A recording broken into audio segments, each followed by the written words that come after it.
So in terms of shows announced at Star Wars Celebration in Tokyo, some shows are new announcements, some are just like follow-up seasons, right? The big one I feel like is a new animated series for Disney Plus called Maul, as in Darth Maul, Shadow Lord, right? So it's going to be, kind of part of like that Dave Filoni animated universe of stories. And it's going to really be focused on Darth Maul, quote, plotting to rebuild his criminal syndicate on a planet untouched by the Empire, end quote.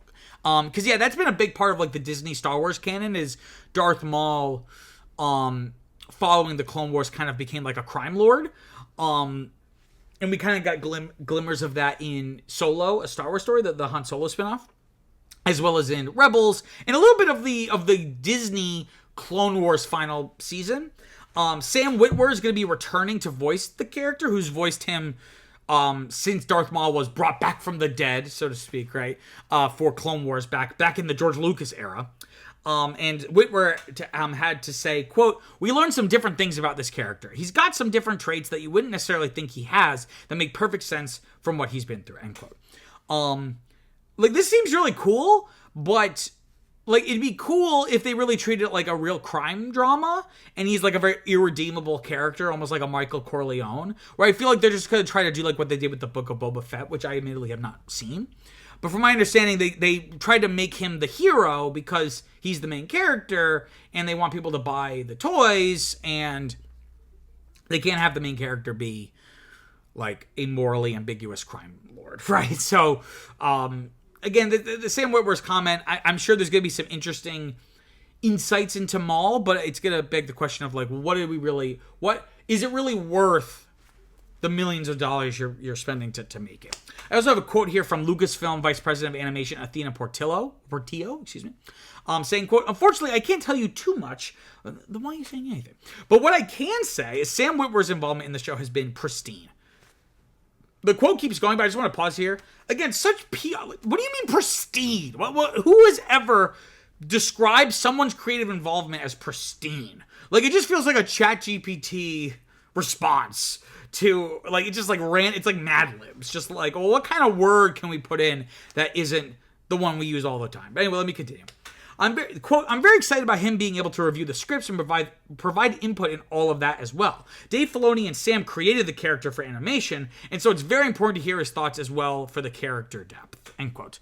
And this is going to be releasing in 2026, though I don't think we know exactly when in that time of year.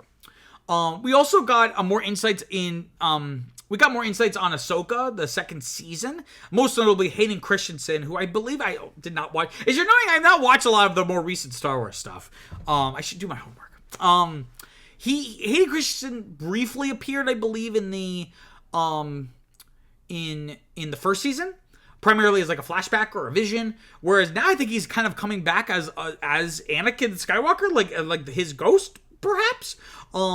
Christensen said, he was at the event, of course, and he said, quote, it was a dream to get to do. The way they conceived how to do it was brilliant in getting to explore the world between worlds. I thought it was all really exciting, end quote. So maybe this is more of a reference. Isn't the world between worlds the thing at the end of Star Wars Rebels?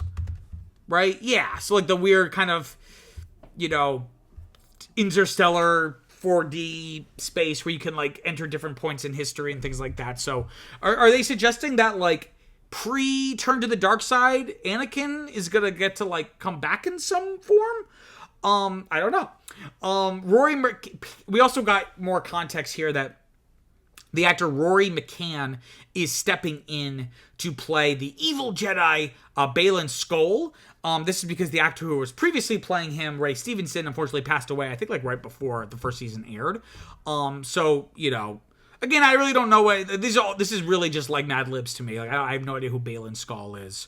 Though the character I do know is Admiral Akbar, who is going to be making an appearance in this.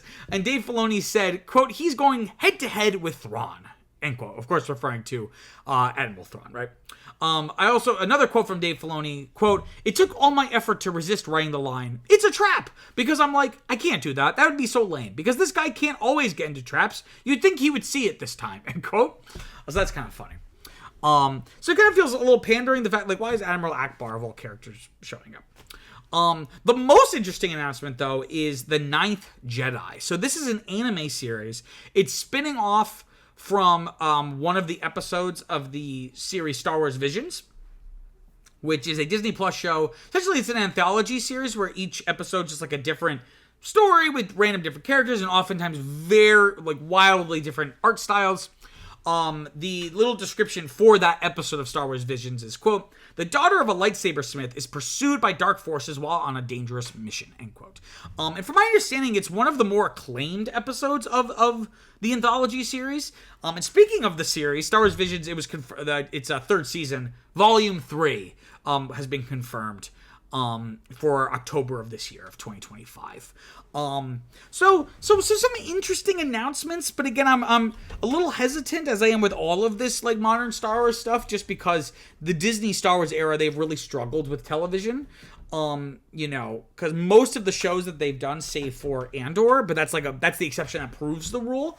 A lot of their shows just feel like bloated features. And not only are they just like features, like, even if they weren't bloated and they were just like feature length runtime, they would still be mediocre, right? So they really just have lost the art of, like, good episodic storytelling. Again, like, they all just feel like feature films, and that's because some of them were feature films in development, and then they decided to, something like Obi-Wan was supposed to be a film, and then they were like, films aren't really doing well right now because of Solo. Disney people seem to love The Mandalorian. Let's turn it into a limited series. But the best show, I think, is going to be the one that really focuses on compelling characters and compelling ideas, right? Because that's what makes any show or any movie or any story good, right?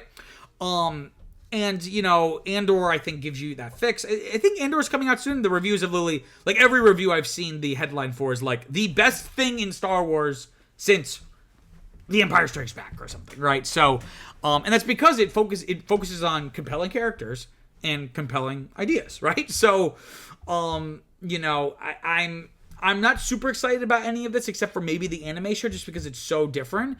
And because it's different, maybe they'll kind of feel like they can play around in the sandbox a little bit more, if that makes sense. I got some comments here from JJ because, saying that's kind of a problem over a lot of TV right now, unfortunately. Cough, White Lotus, cough. So true, right? And I think it's indicative of the streaming era. Disney's not unique in this. It's just that Disney, I don't even want to say it's the most egregious, because I'm not, like, watching a lot of new TV. Like, I'm very late to the party on a lot of stuff. But it just feels really, because it's in a franchise that's predominantly based around movies, you notice it more, I think. Whereas something like White Lotus, there's no White Lotus movie that you're comparing the pacing of, or prior, because the thing is, like, Clone Wars is not perfect, but that show has a very firm grasp of episodic storytelling. And I would argue that even, like, the reboot's the wrong word, but the final season of Clone Wars, like, where they went back, a lot of that struggles with episodic storytelling. Like, they really just feel like, because Clone Wars always operated in arcs, but I would argue that even the episodes within the arc still felt like more or less complete stories.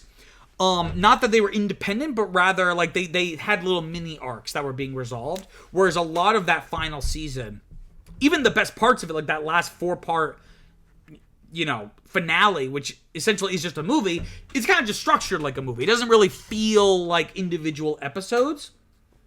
But maybe that's just my hot take. So I think Star Wars specifically, it's more noticeable because we have examples of well-made films as well as well-made television series. Wow, what an interesting story. I'm sure you have some thoughts about the topic, so comment below, let me know what you think. Also, don't forget to like and subscribe. It really, really helps people find the channel and makes me feel all warm inside. Until next time, I'm Peter Mancuso. Peace out.